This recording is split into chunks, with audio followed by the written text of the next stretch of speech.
Hi all of U. ഇന്നത്തെ വീഡിയോയിലൂടെ നമ്മൾ നോക്കാൻ പോകുന്നത് ഒന്നാം ലോക മഹായുദ്ധം, അതുമായി ബന്ധപ്പെട്ട പ്രധാനപ്പെട്ട കുറച്ച് ടേമുകളാണ് നോക്കാൻ പോകുന്നത്. തീർച്ചയായിട്ടും HSC എക്സാം അല്ലെങ്കിൽ PUB എക്സാം അതേപോലുള്ള ഏതൊരു PSC എക്സാമിനും ചോദിക്കാൻ സാധ്യതയുള്ള കുറച്ച് ടോപ്പിക്കുകളാണ് ഇതിലുള്ളത്. അപ്പോൾ പ്രധാനമായിട്ട് ത്രികക്ഷി സഖ്യം എന്താണെന്ന് നമുക്ക് നോക്കാം. അതേപോലെ ത്രികക്ഷി സൗഹാർദ്ദം, അതിൽ പെട്ട രാജ്യങ്ങൾ ഏതാണ്, പെടാത്ത രാജ്യങ്ങൾ എന്നൊക്കെ നമുക്ക് നോക്കണം. അതാണ് PSC ചോദിക്കാറുള്ളത്. അതേപോലെ നമുക്ക് നോക്കേണ്ടത് എന്താണ് പാൻ സ്ലാവ് പ്രസ്ഥാനം, അതേപോലെ എന്താണ് പാൻ ജർമ്മൻ പ്രസ്ഥാനം, അതേപോലെ എന്താണ് പ്രതികാര പ്രസ്ഥാനം, അല്ലേ? അതേപോലെ മൊറോക്കൻ പ്രതിസന്ധി, അതേപോലെ ബാൽക്കൻ പ്രതിസന്ധി. ഇത്രയുമാണ് ഇന്ന് നമ്മൾ നോക്കാൻ പോകുന്നത്. തീർച്ചയായിട്ടും നിങ്ങൾക്ക് ഉപകാരപ്പെടുമെന്ന് കരുതുന്നു. ഉപകാരപ്പെടുകയാണെങ്കിൽ ഒന്ന് സബ്സ്ക്രൈബ് ചെയ്യണം, സപ്പോർട്ട് ചെയ്യണം. Okay, thank you. അപ്പോൾ നമുക്ക് നേരെ വീഡിയോയിലേക്ക് പോകാം. ഇനി നമുക്ക് നോക്കാനുള്ളത് ഈ രണ്ട് സഖ്യങ്ങൾ രൂപീകരിച്ച കാര്യം നമ്മൾ പറഞ്ഞു. ഇനി നോക്കിയേ, ഇത്തരം സഖ്യങ്ങളുടെ രൂപീകരണം യൂറോപ്പിൽ ഒരു യുദ്ധാന്തരീക്ഷം സൃഷ്ടിച്ചു. അവർ വിനാശകാരികളായ പുതിയ ആയുധം നിർമ്മിക്കുകയും വാങ്ങിക്കൂട്ടുകയും ചെയ്തു. അപ്പം ഈ സൈനിക സഖ്യങ്ങൾ എന്താണ്, പരസ്പരം അങ്ങോട്ടും ഇങ്ങോട്ടും എന്താണ് ഒരു യുദ്ധാന്തരീക്ഷം സൃഷ്ടിച്ചു. അതേപോലെ എന്ത് ചെയ്യുക, ഒരു വളരെ വിനാശകാരമായ ആയുധങ്ങളും എന്ത് ചെയ്തു, രണ്ട് സഖ്യങ്ങളും വാങ്ങിക്കൂട്ടി എന്ന കാര്യം ഓർത്തിരിക്കുക. അപ്പം ഒരു യുദ്ധത്തിന് പറ്റിയ എല്ലാ അന്തരീക്ഷവും എന്താണ്, ഈ സൈനിക സഖ്യങ്ങൾ ഉണ്ടാക്കി എന്ന കാര്യം ഓർത്തിരിക്കുക. അതേപോലെ രണ്ടാമത്തെ ഇമ്പോർട്ടൻ്റ് ആയ ഒരു കാര്യമാണ് തീവ്ര ദേശീയത എന്ന് പറയും. തീവ്ര ദേശീയത. അപ്പോൾ ഓൾറെഡി യുദ്ധത്തിൻ്റെ സാഹചര്യമുണ്ട്. അതുകൂടാതെ നോക്കൂ, സാമ്രാജ്യത്വ മത്സരങ്ങൾ വിജയിക്കുന്നതിന് യൂറോപ്യൻ രാജ്യങ്ങളിൽ വിവിധ മാർഗങ്ങൾ സ്വീകരിച്ചു. അപ്പം ഈ സഖ്യരാജ്യങ്ങളെല്ലാം എന്താണ്, പല രാജ്യങ്ങളും അല്ലെ, മേൽക്കോയ്മ നിൽക്കുന്ന രാജ്യങ്ങളെല്ലാം പല മാർഗങ്ങൾ സ്വീകരിച്ചു.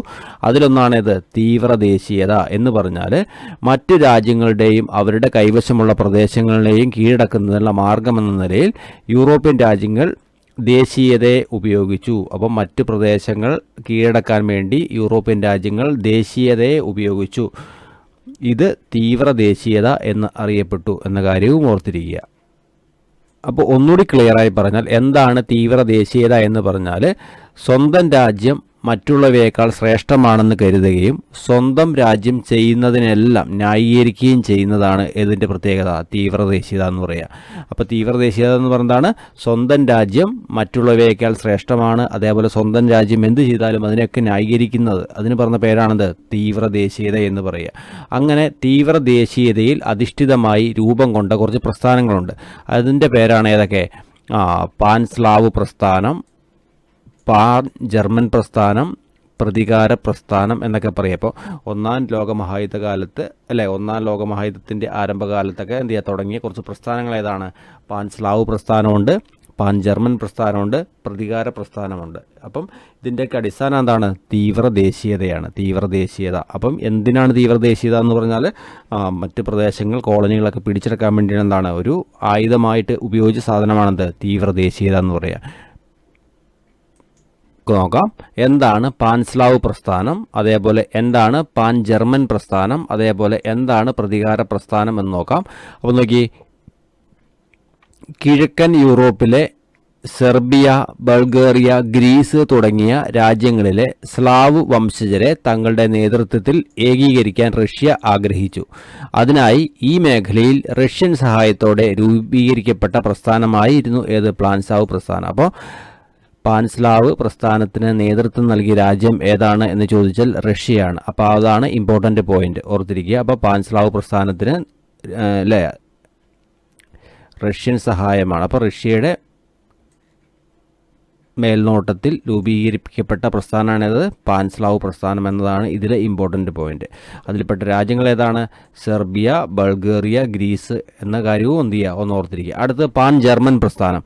മധ്യ യൂറോപ്പിലും ബാൽക്കൻ മേഖലയിലും സ്വാധീനം ഉറപ്പിക്കുന്നതിനായി ജർമ്മനി കണ്ടെത്തിയ മാർഗം ട്യൂട്ടോണിക് വർഗ്ഗക്കാരെ ഏകോപിപ്പിക്കുക എന്നതായിരുന്നു.